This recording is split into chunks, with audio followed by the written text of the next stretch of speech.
Microdose, yeah. Microdose, microdose, microdose, dose. Microdose, microdose, dose. Microdose, microdose, dose. What's good, y'all? Kush Hayes here, coming to you, newest edition of the Microdose, and I'm just gonna get right on into it, man. It is the end of the year, and bringing on one of my favorite guests, Drew Angelman. He's does a show on YouTube about the challenge. It's always great to talk movies about with, and welcome to the show, Drew. What's good, yo? Thank you so much. That's a great. That was a great intro, and I really appreciate always coming on here and talking about movies. I'm feeling great. I'm feeling good. I still can't believe it's close to the end of the year. Like, where did this year go? Like, I blinked. At one point it was summer, and then I blinked, and now we're in December, and I'm watching Hallmark Christmas movies 24/7 on my TV. Yeah, ridiculous. No, for me it was May, and then the Golden State Warriors went to the postseason, and then like I've just been running ever since. So like work picked up for me like 10,000% compared to like the last 2 years with COVID, and then it's just the whole thing has been a blur. It's like, oh wait a minute, what? Wow, okay, yeah, December's coming up. So it's the second week of December. Maybe it's a little premature to be talking about the best movies of 2022, and we can't talk about them all.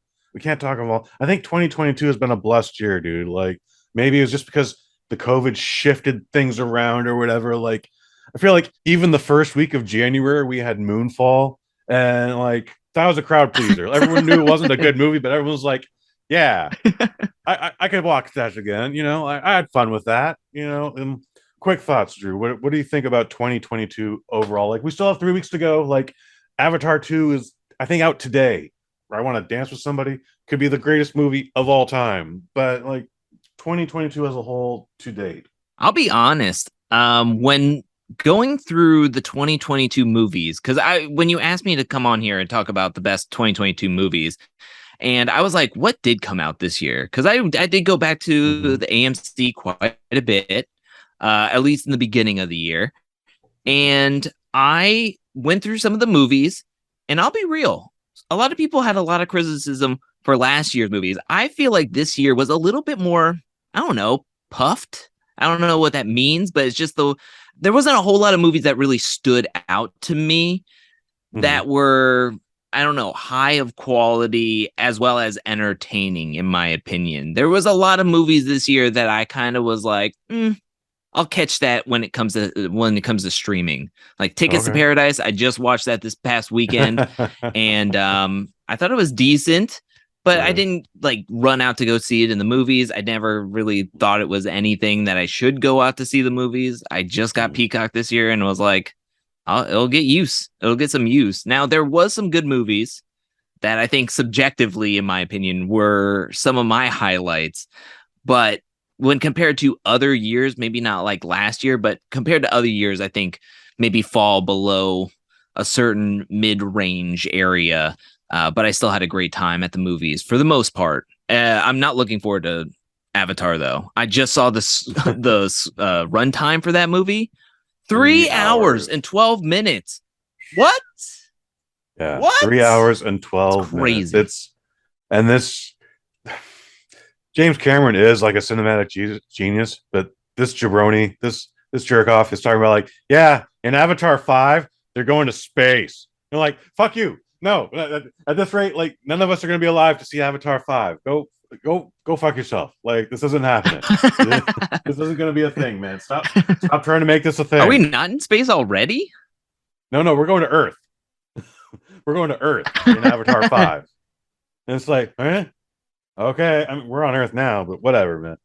Like, so I also had to look at review what movies I'd seen today. Like, it's crazy to think like The Batman came out this year. Like, that feels like that came out like a million years ago right now, and it's not because I have a short attention span. It's just like, wow, that was just March. Okay, yeah, okay. And I made my opinion on it. Like, I like the first 2 hours of that movie are brilliant. And then there's a third hour, and it's like, oh my God, I want to put my eyes out right now. Like, this is exhausting. I don't like to focus on the negative, and it almost sounds like we're getting into that, but I just want to say, like, the worst movie I saw this year, and I didn't see every movie this year, but Studio 666, the Foo Fighters movie, was the worst movie this year. It was the worst, biggest disappointment for me. Like Dave Grohl's a funny dude, but in bursts, in small bursts, not in a 2 hour comedy horror that should have only been 80 minutes long. Holy shit! Like it's one of those things like I got a cramp in my thigh and I had to stand up and stomp it out. Like I did go see Studio 666. Apparently, I accidentally got the tickets to the one with the subtitles, but all the subtitles were in Spanish. Oh, yes. And I was like, what's going on? Why is this happening? You had the same thing? I had the same thing. There was no, like, I checked one, it doesn't bother me. Like it added to the enjoyment. No. I was like, oh, that's how you say that. Okay. Movie fantastico. But it wasn't in the app. There was no notice of it. Like this comes with subtitles. And when I mentioned it to the usher, like, same. Oh, weird. Espanol, you say? I'll look into that. And then, I didn't care. I thought I came into that movie with way low expectations, in my opinion. So I didn't think that was like my biggest disappointment. My biggest disappointment, and I shouldn't have had high expectations for this movie because I didn't like the first rendition and I didn't like the second rendition. But when this movie came out, I was just like, just give me something decent. You've had 2 movies come out before you with highly criticized. Just give me something decent. And the original cast was coming back, the original trio, and that is Jurassic World Dominion. I was like, just give me something cohesive and give me just a storyline that I can follow. And they couldn't deliver. They wanted like 6 different movies. The original trio were like idiots compared to what they were in the first like 1 to 2 to 3 movies that they originally were in. And then this movie was like 2.5, almost 3 hours long. Unneeded, unnecessary.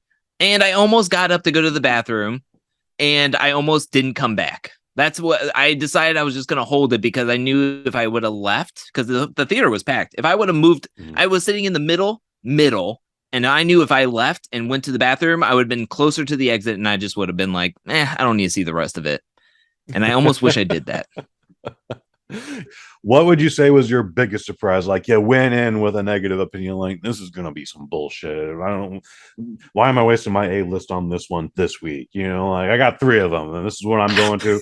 Like, and then you walk in like, God damn, that was way better than I thought it was going to be. Like, I enjoyed myself. Like, what was that for you this year? That is Please. Black Phone with Ethan Hawke. I actually went and saw this movie twice in theaters.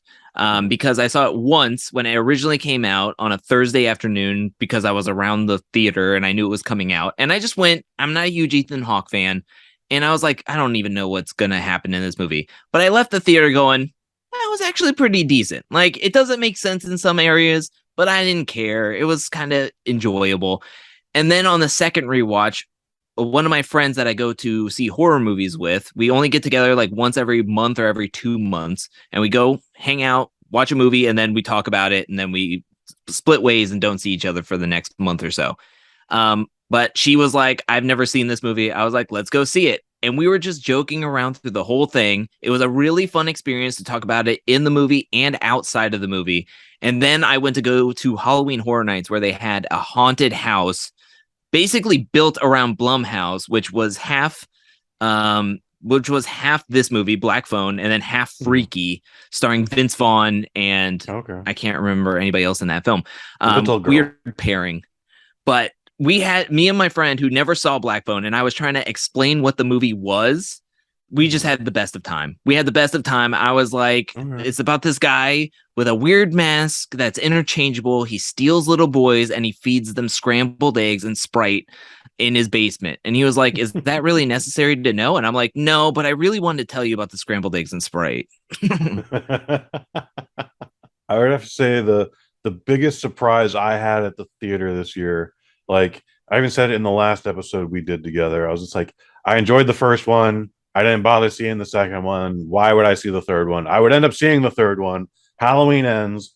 Halloween Ends was like a really delightful surprise.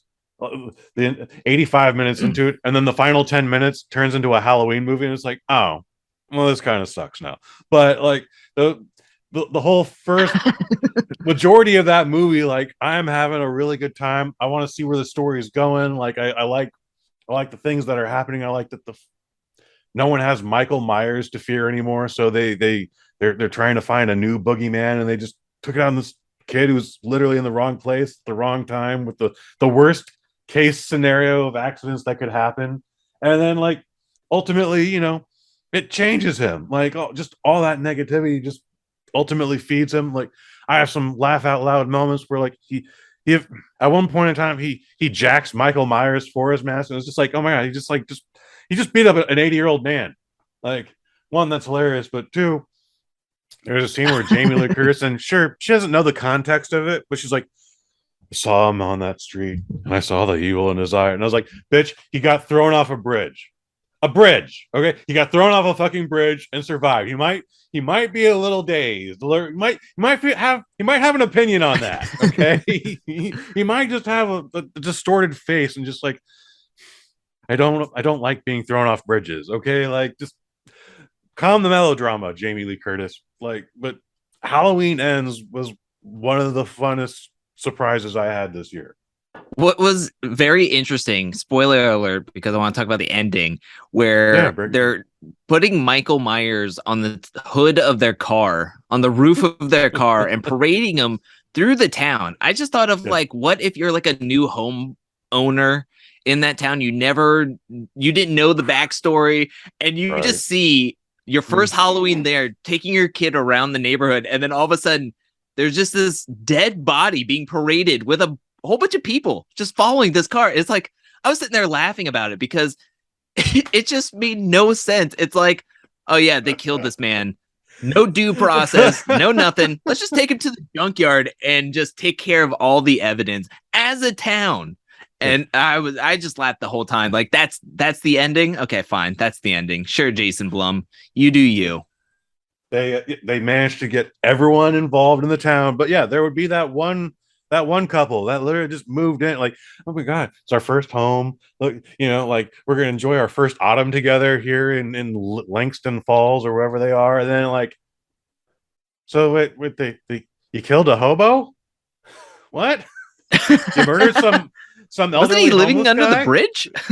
He was living under the bridge? What? Why? That's such a good point. That's such a good point. I didn't even think about that. Like the tweets that would come in just alone, just like neighbors are up to it again. Just like it's just not like a visual people podcast. doing React TikToks. Yes. Oh my god. Let's I feel like we're gonna discuss a couple more movies that came up last week, but let's get into our top 3 movies of 2022. Again, like I Want to Dance with Somebody could blow everything out of the water here, but like up to date, up to these last 49 weeks, Dear Angelman, what is and I don't know if you want to go in any order. Like I had a hard time coming with like top 3, so like I'm like maybe best drama, best horror, etc., etc. Like, but your pick. What's one of your picks for best movie of 2023? Your favorite film?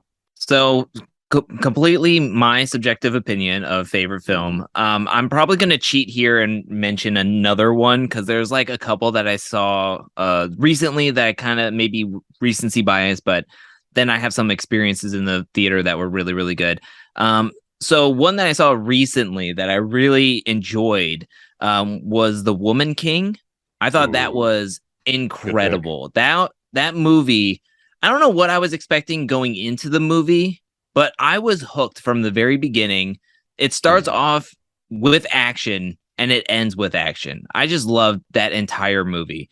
I went with the friend that I was talking about earlier that I went to go see Black Phone with, and she was also just really into the film. We didn't talk once. Like normally we go see a really bad movie and it's fun to talk during the bad movie, especially when you go like 6 weeks into its run and it's about to get out of theaters and you're the only 2 people in there.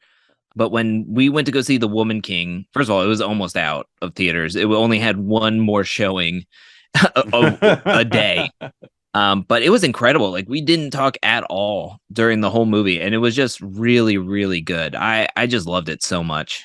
I also enjoyed The Woman King. And when I saw the trailer, I was like, this thing has got some major action happening in it. But it was one of those trailers that came out this year that misrepresented it. Like going into the film, I thought Viola Yeah. Davis was already the Woman King, or we were going to see her take the reins immediately, and something would happen with Yeah. John Boyega. Like he's definitely the king in the trailers, but then like I'm like, yeah, clearly he gets murdered by some colonizers or something. Like, and that's when we go to war. No, John Boyega in the whole goddamn movie, dude. Like he's actually a very big part of the film. In fact, there's a lot of moral conflict with his politics that Viola Davis has to, work herself around. But the action held up.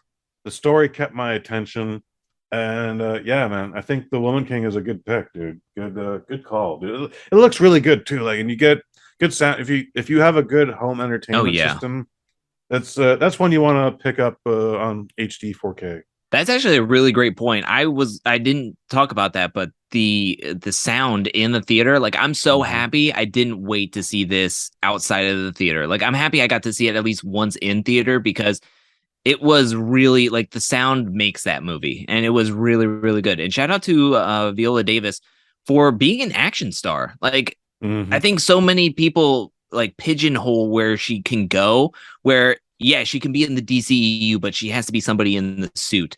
Yes, she has to play a dramatic role, but here she is. She got beefed and she did an incredible job. Yeah. And she's closer to 60 than she is 40. Okay. Like, yeah. And she didn't get hired for the role 9 weeks beforehand. Like she'd been working on that shit for a while, dude. Like this was a labor of love. It's one of those things where like, yeah, I hope this gets some kind of like nomination or like it.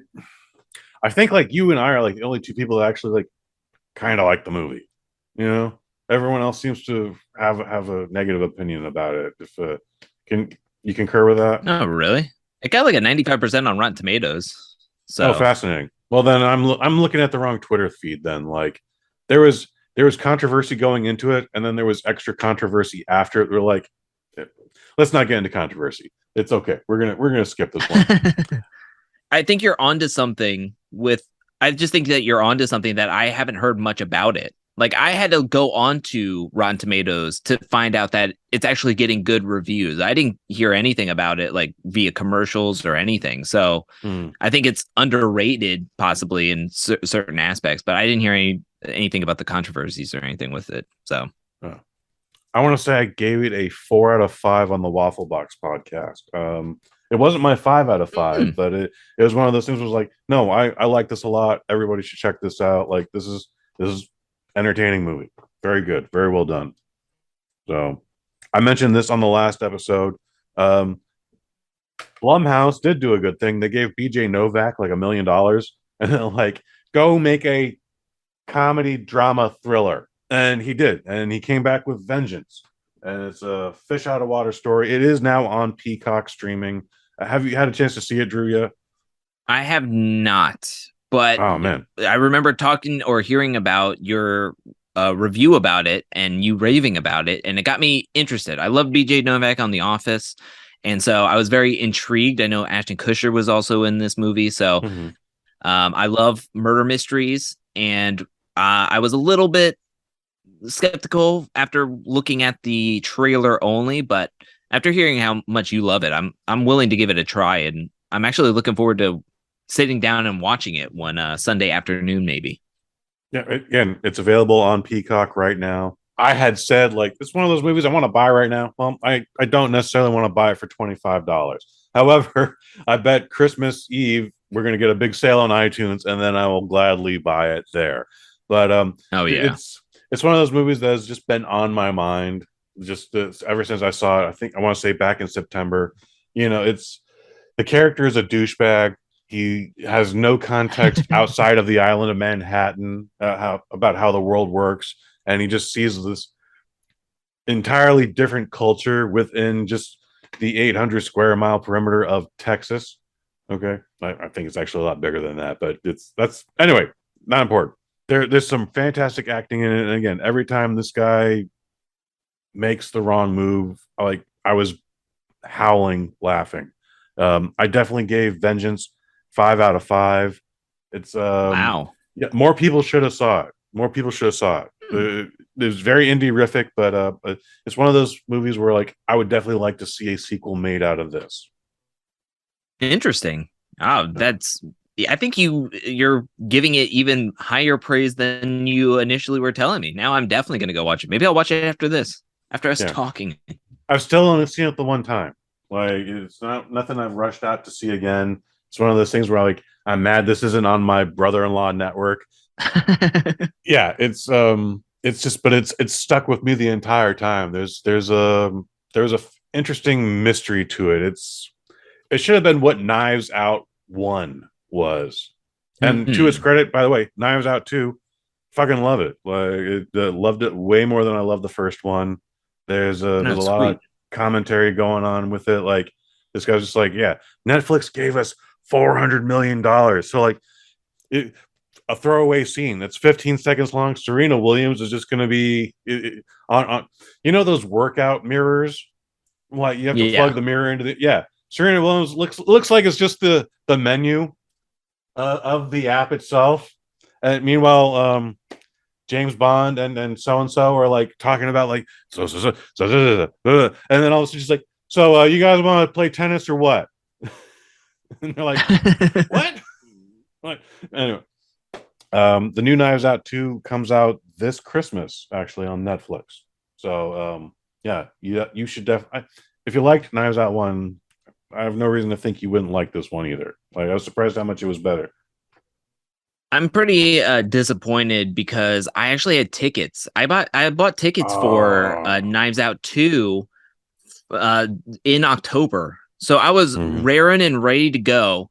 But then something unfortunate, like plans got crossed and stuff had to be rearranged to the point where I had to get a refund for the tickets and had to do work instead. So it was pretty unfortunate, but I was raring and ready to go. Me and a pal were actually going to go on a Wednesday night and go see it with an advanced screening, but I just couldn't make it. But I can't wait to actually see it. It's a good looking movie. Like again, the last one was a great looking movie. It's a good looking movie. Everyone is fantastic, and I think the comedy is a lot tighter and a lot broader. Like I think it just hits harder. Like the movie is all about excess, and I think it's literally. Okay. I think it's Ryan Johnson just like making fun of Netflix for giving him so much money because like they paid for 2 movies. They paid for 2 movies. The movie's already made a profit. All right, before the first frame rolled in theaters that one special week, it already made all its money. So wow, yeah, man. So Vengeance is in my top 3. It's definitely I think the best dramedy of 2022. But what is your second? What's your second recommendation, Drew Angelman? All right. So after you were talking about Vengeance and the way you were describing it made me think of this movie that I definitely was going to talk about. I just don't know when I was going to talk about it. And I decided, why not now? So exciting. One of the best movie going experiences I had this year was going to see Barbarian in theaters. Yes, dude. So holy shit, that's my number 2. This is the best horror movie of the year. So before going to the theater, I was like, so the teaser that I first ever saw was super like quick, and I was like, I have no idea what this movie is, but I kind of am interested. And then somebody said that it was it was equivalent to last year's Malignant that came out on HBO, the James Wan film, but they said that it was better. It was a much better like executed movie with like the twists and everything that was happening in the film. So I was like, okay, now I definitely want to go see this movie. I saw it towards the end of its run. I was so happy that I got to go see it in theaters, but it was one of those movies. Like I'm sure you do the same exact thing where you're like trying to like catch the movie. You're like, oh, I know how this is going to go. I know exactly where this line of thinking is going. I know where this dialogue is going. And then this movie did something I've never had done to me in this. I thought it was going right and it went left. I was like, all right. Then it presents something else and I'm like, oh, it's going left. And it went right. And it did that so many times. I was on the edge of my seat. I was one of the only people in the theater. So multiple times I would go, oh, Like I would verbally say something, or I would just go, nope, nope, nope, nope, nope, nope, nope, don't do that, don't do that. And I was putting myself in the actual character's shoes. I was enthralled with this movie, and like you were saying about vengeance, like those since you saw that movie, it stayed with you. Like it's this movie, you still look at it just stays. There with are me. still scenes that you're just like, why is that a thing? what did they do there? Yeah. Like there's so much intense shit going on in Barbarian. Again, it was something we had talked about in the last episode where like the poster by itself just kind of like caught my attention. Like, what is that? It's like a jigsaw puzzle that's just slightly crooked or something. Like I can't. It was one of those things like I need to know what this poster is because the image and the title don't fit. It's literally just the red poster, a woman standing in a doorway, and Barbarian. And you're just like, the worst criticism I actually have of this film is its gift and its curse is you can't talk about it. Like even us right now, like if we weren't doing this broadcast, we could only talk about it, but because we don't want to spoil it, and I actually may have spoiled things on a previous microdose, but still, like you want people to go in fresh. You want people to appreciate this film. It's one of those weird films where you're just like, this needs to do better. And unfortunately, when you can't talk about it, you can't promote it. I know 100% exactly what you're saying because I was talking about my friend that I go see a movie once every month or 2 months, and we talk about like what would we do in the movies, what would we do here, there, and kind of nitpick some of the movies during when we eat dinner and talking about the movies. In my opinion, this is the quintessential movie that we should have seen together.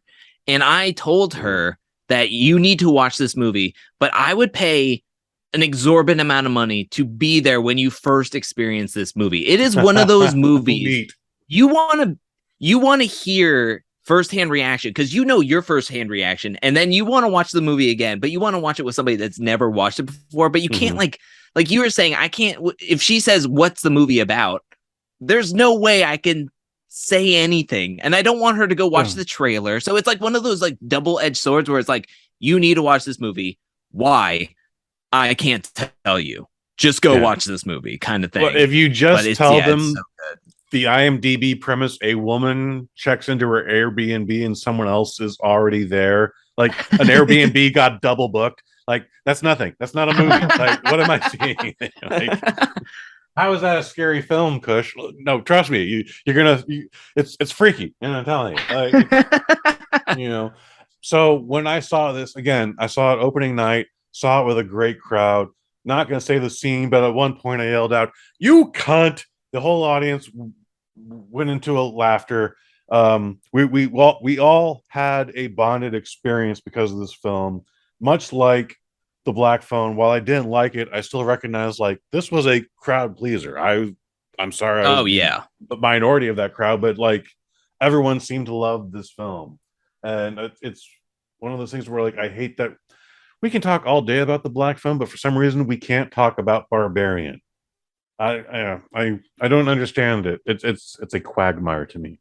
I think Black Phone is a little bit more straightforward, and you could say like the plot without really spoiling anything. I mean, it's a guy who steals kids and then hides them away and does bad things. Yeah, and with Barbarian, you kind of stop at the whole Airbnb thing because you're like, I really can't go any further into this, and it pivots quite a bit. I mean, when it jumps, and that's all I'm going to say, when it jumps, I mean, it comes out of left field. Like I did not expect a lot of the twists and turns that went on in this film, but it worked out perfectly. It worked out so well, in my opinion. Barbarian is a fantastic film. Again, I've only seen it the one time. I am waiting for the Christmas sale when I'll get it for. I'll spend $10 on that.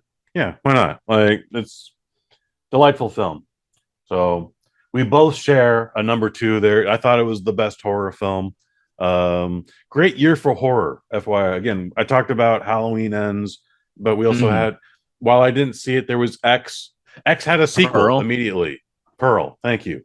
Great year for horror.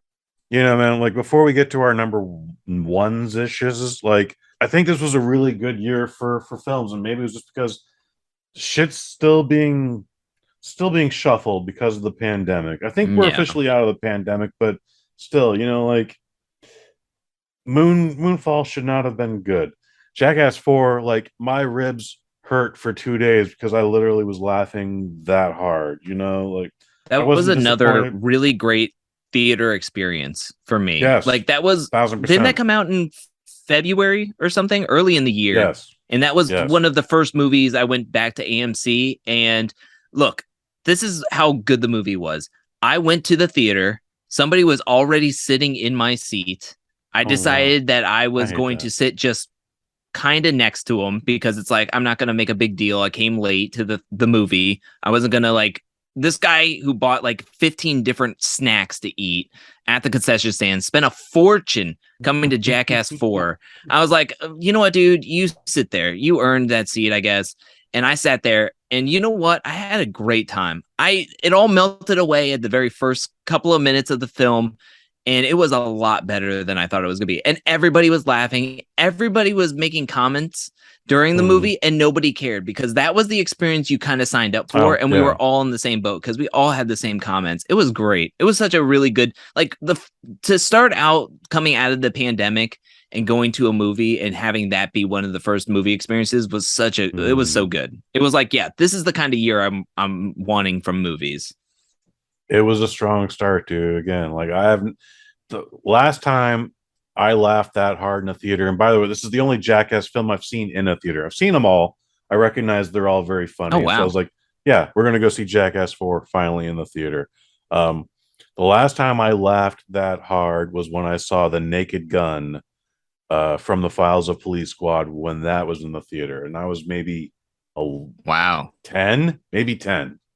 Okay. It's one of those things where like I Wow. almost fell out of my seat laughing. Again, Uncharted could have been worse. The Batman first 2 hours are great.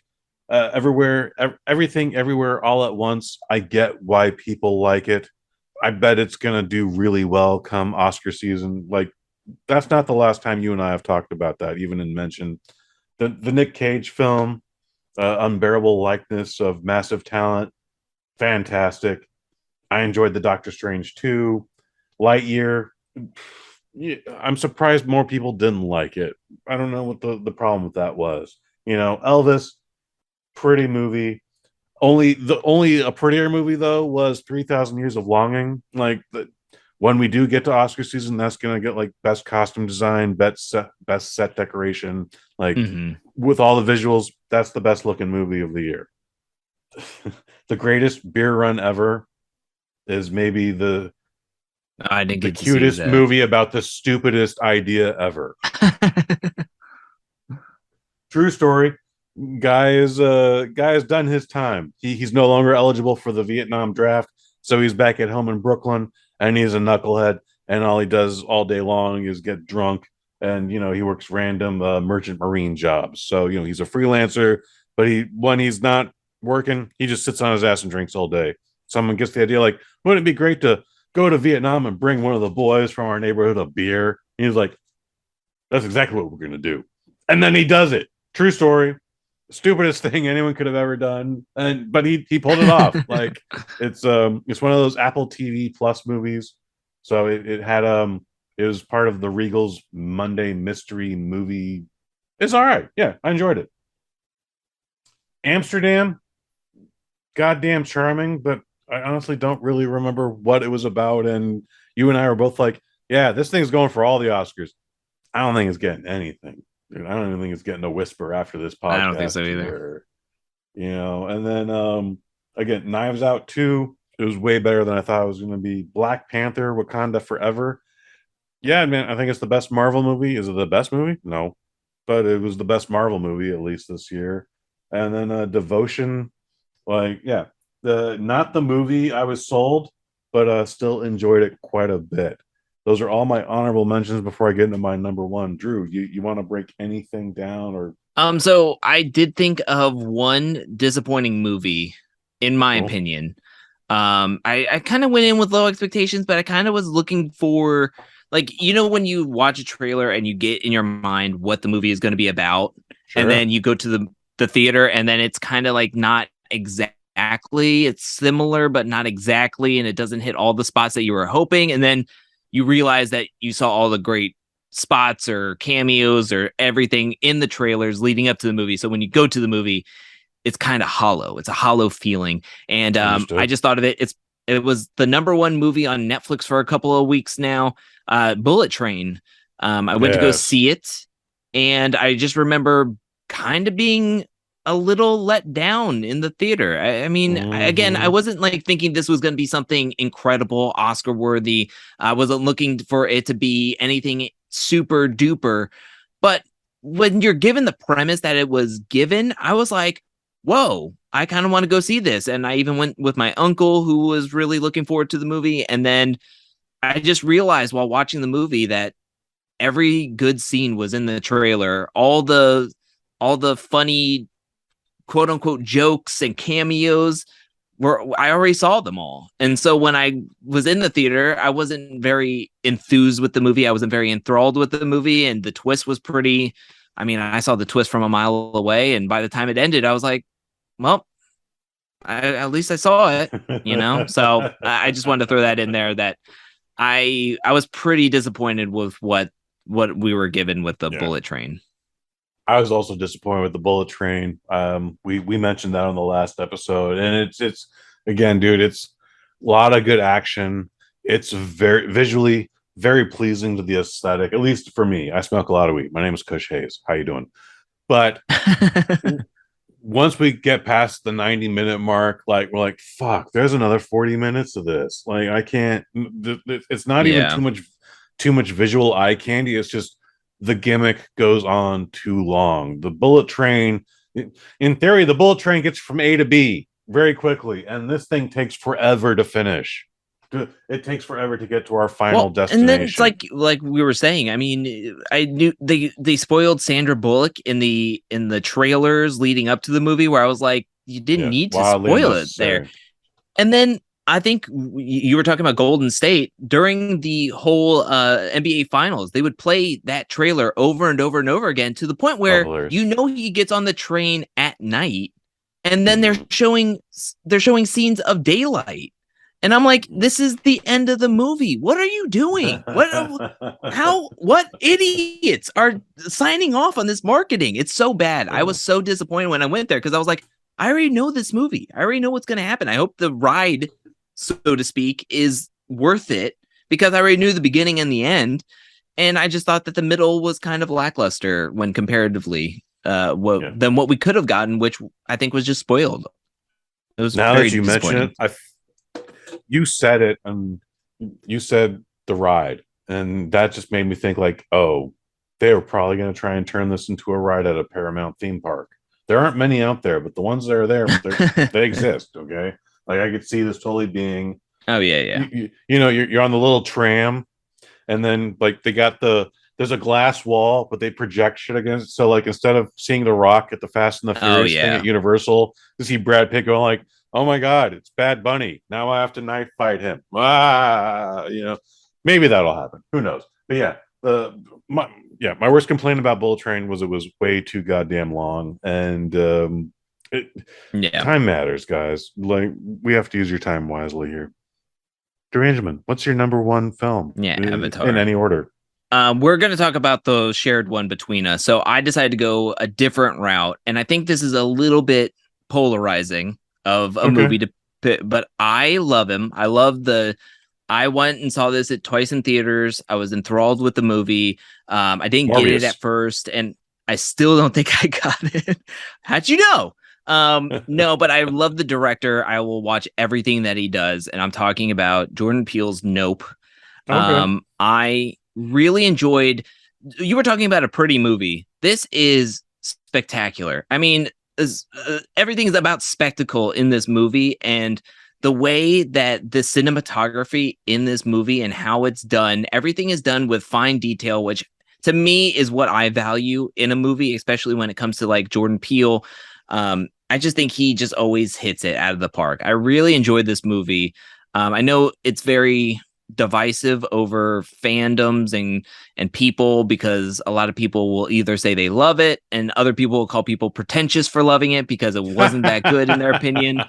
And to me, I just really enjoyed the ride that he took us on. I mean, I don't care if it's just a monster alien movie, but the way he sets it up and the way they built a daggone theme park, a small carnival theme park for this movie alone. I mean, it was just really, really good in my opinion. And I love the way it looks. I love the cinematography. And I just really enjoyed everything about this movie. Nice. No, Nope is, I still have not seen Nope. And it's again, as I've mentioned before, like Nope came out on that one weekend where I can't go and see a movie. And then I don't know why I can't just go see it on Tuesday the following or a week from Friday. Like if I didn't see it that Thursday night, I'm just not seeing it. So Nope fell under that category this year. I've seen all the spoilers. I know what it's about. I'm not disappointed. It sounds interesting, but nothing has drawn me back to it. I don't think it's on Netflix yet. Yeah, I get you. But we'll get there. Like I still haven't seen Once Upon a Time in Hollywood either. It was the same reason. It came out on that one day. I couldn't escape work and then just never saw it. I'm conflicted, man. Like I said, I didn't do, this is my number 3, this is my number 2, this is my number 1. And I'm not even 100% comfortable with this one, like being on this list, but this was such a great year of movies, at least in my opinion. Like, again, I gave this movie a 5 out of 5, and it is Robert Eggers' The Northman. Came out in March. It's got a lot of visuals that I'm still fascinated with. Like, it's stuck on my brain that long. Still have only seen it the one time, and it's just also not the movie I thought we were going to see. Like, there was a lot of red herrings where, like, they're about to put all these children in a building and then set them on fire. And you're like, oh, Northman's going to kick his fucking ass. No, Northman's on his own mission, man. He's just like, oh, that guy's, he's got to murder those children, I guess. Like, I got to stay on my own. I got to stay focused here. Eyes on the prize, player. Like, that's what I'm doing here, And like, they do a couple scenes of that. And you're just like, oh, like no one in this movie is good, but everything in it is just, it's fascinating. They just like, so first off, the Northman puts himself in bondage. Like he makes himself a slave. So no, you don't feel sorry for him when they start treating him like shit. But then like he's still like better than everybody on the field there. So like even his upperclassmen like trying to like smack him around and embarrass me. It's like, you just slapped me? All right, whatever, man. Like I murdered children in their sleep. Like this doesn't faze me, okay? Like you can slap me if you want, but whatever. Him and Anya Taylor-Joy, for some reason, like let's put all these magic mushrooms in everybody's mush and just like poison the shit out of them, and then we'll just murder them all. So like random Vikings are just having a really bad mushroom trip. And did you not see the Northman, Drew Angelman, after all this time? I loved it. I mean, it like you were saying. First of all, I just want to say that you went left instead of right. I thought you were going to talk about a different movie, but I love The Northman. I'm glad we're getting to talk about it because I love The Northman. Alexander Skarsgård beefed up. I love Anya Taylor-Joy, and yeah, it was just so. Willem Dafoe is in this movie as well. It was just really good. It reminded me like watching The Green Knight. I loved The Green Knight last year. And then watching this movie, it had a lot of similarities. I love Robert Eggers. He's joined my list of directors that if they make a movie, I'll just go out and watch it. I don't even care what it's about. I'll go watch it. Up there with Ari Aster and Jordan Peele, of course. And I just thought it was really, really well done. I love the story. I love the premise. This was actually my wallpaper. I found on my computer for a long time because I was just like, I love the cinematography. I love the story. And it was just really, to me, it was really, really, it was really entertaining. And it just held my attention. I was so upset that I only got to see it once in Dolby because I really enjoyed it and I wanted to see it again for another time. But I loved it. I got a Regal Cinema 20 minutes away from me. That's the one I keep talking about. And the only thing I hate about this Regal Cinema, well, one, Screen X is bullshit. But two, like I wish we had the Dolby Cinema because that's what I miss the most from the AMC Metreon is the Dolby Cinema. Like everyone talks about the seats, but like that picture and that sound, it's better than IMAX in my opinion. Oh yeah. Dude. Yeah. 100% agree. I just the seats alone are better because you can at least put your feet up. But the sound quality to me, like already the visuals are going to be pretty on par with IMAX in my opinion. But then you get the additive sound that's just way better than IMAX is, and to me that sells it for me. So Northman, it's not necessarily my number one pick. Again, I think we both agreed Top Gun Maverick is the best, is the most entertaining movie of the year by a lot. Like it's an exaggerated number, but I gave it a 7 out of 5. Like it's for a sequel, it shouldn't be that good. How many sequels have we gotten of 20-year-old movies, and we had to sit through them going, that didn't make any sense comparatively to the first movie. But then when you're watching this movie, Top Gun Maverick, you just get lost in it. I mean, to start off the way it starts off, which is exactly how the first movie starts off, and you get Kenny Loggins singing Danger Zone. I mean, I was like, we have to hear it at some point, at least once. And you start off with it. I was like, I'm done. This movie has done everything that I've wanted it to do. It paid homage, and then it moved on, essentially, is what it did. It was like, here's what you came for. Now here's the rest of the movie. Enjoy. And it was just so good. I saw it twice in the same weekend. I saw it Friday, and then I saw it the following Sunday. It was so good. And I loved it. It was so good. I ended up seeing it 4 times in the theater, countless times here at home. But yeah, again, like the theater's only 20 minutes from here. So like I would wake up, it's like, we ain't doing shit today. Let's go see Top Gun. And we did. I showed it to my aunt and uncle on Thanksgiving, and they were both, they're both on the edge of their seats. Like, I don't know what they thought about the first one, but they like, this was a great movie. Dude, I want to have you back in January. I want to talk about upcoming films for the winter of 2023. But just real quick, Megan, you think this is going to be a good movie or a great movie? So can I just say, I saw a trailer for Megan early on, and it was the super serious trailer. I was like, this looks intriguing. And then I went to go see Violent Night with my friend recently, and they played a different Megan trailer where it was a lot more poppy, a lot more Blumhouse kind of trailer with a very big like bass and played for jokes. And I was like, you sold me. You sold me. Let's go. It's not going to be good, but it's going to be a wild ride that I feel like I'm going to laugh at quite hysterically at. That one, and then Cocaine Bear, I think is going to be the 2 movies that are going to be nuts. And we're starting off the year with those 2 movies. Like, let's I'm be only real. upset that Cocaine Bears come out in February. I wish it was coming out the week after Megan. I want to camp out for Megan like Star Wars style. Like I feel like that's how strong that film's gonna be. Yeah, again, it's not gonna win any People's Choice Awards. Megan is gonna be no way next year's Moonfall. Okay, like again, Moonfall should not have been any good, but everyone's like, oh heck yeah. All right, we're doing this. Well, they're coming out in dump months, which are normally really bad movies, like the Grudge sequel or Moonfall. But here we are sitting down, and we're gonna have 2 wild rides back to back in 2 months. Like, to me, when you think of dump months, those are like A-list dump month movies. Normally it's gonna be like a D+, but just looking at like movies that come out normally in January and February, oh my gosh, we're starting off with 2 bangers right there. I'm excited. I can't wait myself, dude. Dear Angelman, I think we've come to a great close here.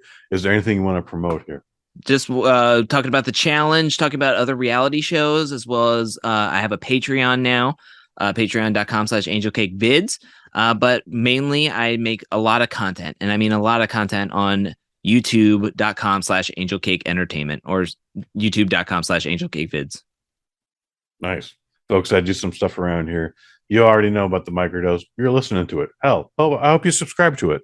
But we do another thing called the Waffle Box. Friend of the family, Mike Fish.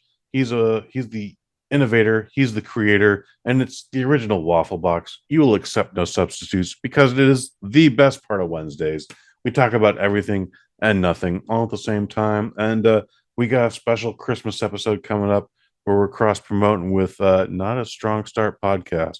They've actually been guests on the Microdose before. We had a good time with them. I hope you check this episode out. It'll come out in a week or so. You look out for it on YouTube, Waffle Box Pod, and that's what's up. Drew, thank you for being a part of this. For Drew Angelman, I've been Kush Hayes. You've been you.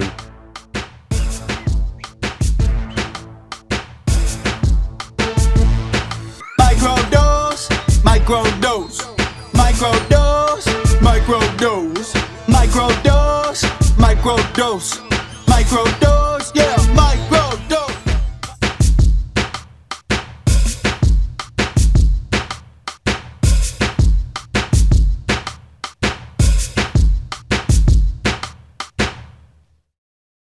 From the Bosnet family. I don't like being thrown off bridges. Okay, like just